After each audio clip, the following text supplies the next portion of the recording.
د سپېڅلي او سختن تعالی په نامه قدرمنو لیدونکو پام وکړئ دې مهال خبرونو ته په سر کې د څو مهم خبرونو سر ټکي په مزار شریف ښار کې 4 تنه د موټرو غله ونیول شول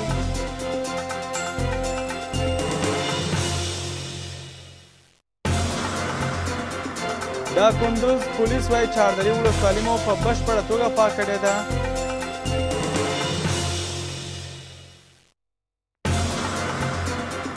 او دا چې له مالیزیایي الوتکې سره ډېر څیزونه ټکر شوي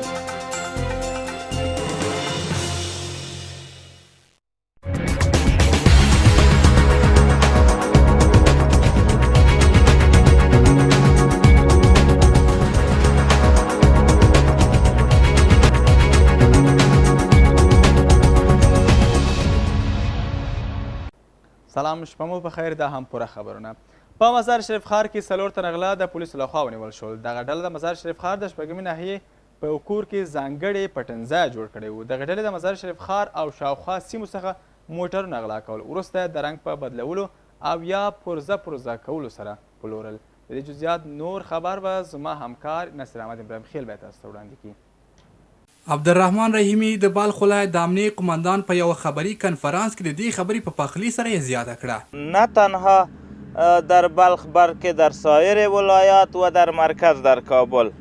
که اینا باندای هستند که یکی با دیگه ارتباط دارن از کابل وسایط می آوردن از اینجا می بردن از دیگه ولایت می آوردن باز پرزه میکردن از اینجا می بردن اوجا پرزه میکردن خوشبختانه باز پروژه‌ای که ریاست جنایی ما ایره به کار انداخته بود ما تشکر میکنیم از ریاست جنایی و حوزات مربوطهشان و در این جای شک نیست که کمک بدریغ مردم بوده و توسط شورای ولایتی یا رئیس صاحب شورای ولایتی هم در این عرصه با ما همکار بوده که ما توانستیم ما بار گفتیم تا که مردم با پلیس همکار نباشه بسیار مشکل است که پلیس در کارهای خود آنطوری که لازم است موفق باشد د امنیې قماندان مجرمین د سخت سزا په ورکولو ټینګار کوي موفقانه به انجام یافت و این مجرمین که بیخی سازمان یافته هستند مجرمین متکرر هستند فعلا اونا دستگیر هستند و به پنجه قانون سپرده میشن ما از ارگانهای عدلی و قضایی متمنایم و خواهش میکنیم تا همچو جنایتکارها را به جزای اعمالشان برسانه په دغه خبري کنفرانس کې عبدالرحمن رحیمي د خپلو بېلابېلو لاسته راوړنو په اړه وویل چې د چمتال ولسوالۍ د اربوز غره په سیمه کې د چاڼیزو عملیاتو له امله 48 تنه مخالفین ووژل شو په دغه غونډه کې هغه کسانو چې خپل موټرونه یې د غلو لخوا تښتول شوي وو بیرته ور وسپارل دغه کسانو د امنیتي ارګانونو څخه مننه وکړه دا په داسې حال کې ده چې په دې وروستیو څو اونیو کې د مزار شریف ښار او شاوخوا ولسوالیو کې غلاوې او بمي چاودنې زیاتې شوي دي د کندوز پولیسو د وسلوال مخالفینو له شتون نه د دې ولایت د چاردرې ولسوالۍ د بشپړه پاکولو او دې ولسوالۍ کې د یو میاشت پوځي عملیاتو د پای خبر ورکړ د کندوز امنیې قماندان پاسوال غلام مصطفی محسني وایي په چاردرې ولسوالۍ کې پوځي عملیات چې کابو یو میاشتې دوام درلود نن سهار پای ته ورسېدل او دا ولسوالۍ په بشپړه توګه د مخالفینو له شتون څخه پاک کړی شوې ده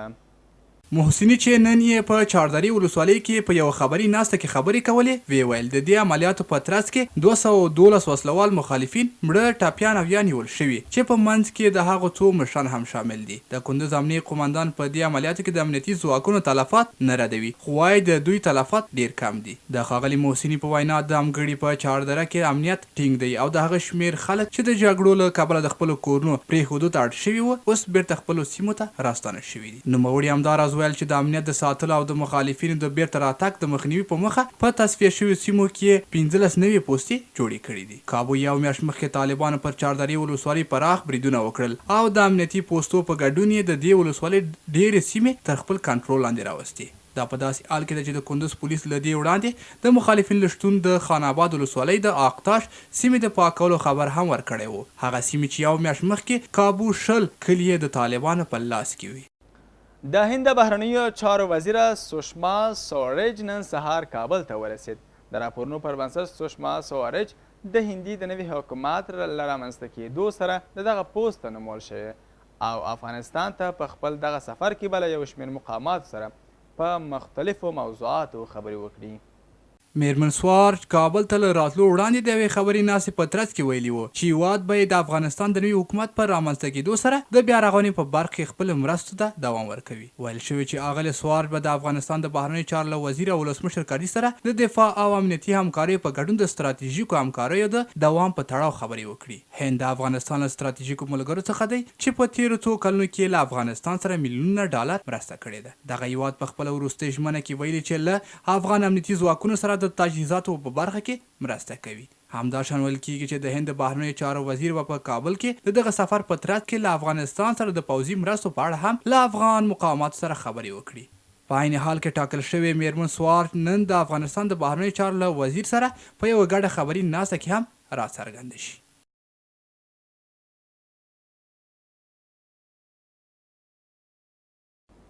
د سرپل ولایت په کوهستانات ولسوالۍ کې د دولت نه وسلوال مخالفین وژل شوي او 13 تنه نور ټپیان دي. دا کسان د کوهستانات ولسوالۍ په قرغتیو کلي کې د افغان ګډو امنیتي ځواکونو د چانیز عملیاتو په ترڅ کې مړه او ټپیان شوي دي. د سرپل د امنیه قمندانۍ سرپرست او د امنیت امیر سمنوال سخیدت حیدري رسنیو ته وویل یاد عملیات تېره ورځ د وسلوال مخالفینو له شتون نه د کوهستانات ولسوالۍ د ناامنو سیمو د پاکولو په موخه په لار اچول شوې وه. نوموړي د دې عملیات په لړ کې د سیمه ییزو پولیسو د 2 سرتیرو د نظم عامه د 1 سرتیري او د ملي اردو د 1 سرتیري ټپي کېدو پخلی هم وکړه او زیاته کړه چې د ټپیانو روغتیایي وضعیت ښه دی. د افغانستان په ختیځ ولایت کونړ کې ځایي چارواکي وایي چې دغه ولایت په نرنګ ولسوالۍ کې د ناټو ځواکونو د هوایي برید په پایله کې 14 تنه وژل شوي او 14 نور ټپیان شوي دي. د کونړ د والي ویاند محمد غني د دې پیښې په تایید سره رسنیو ته وویل ناټو ځواکونو تېره شپه د کونړ په نرنګ ولسوالۍ کې هوایي او ځمکني عملیات ترسره کړي چې په ترڅ کې 14 ملکیان وژل شوي او 14 نور ټپیان شوي دي.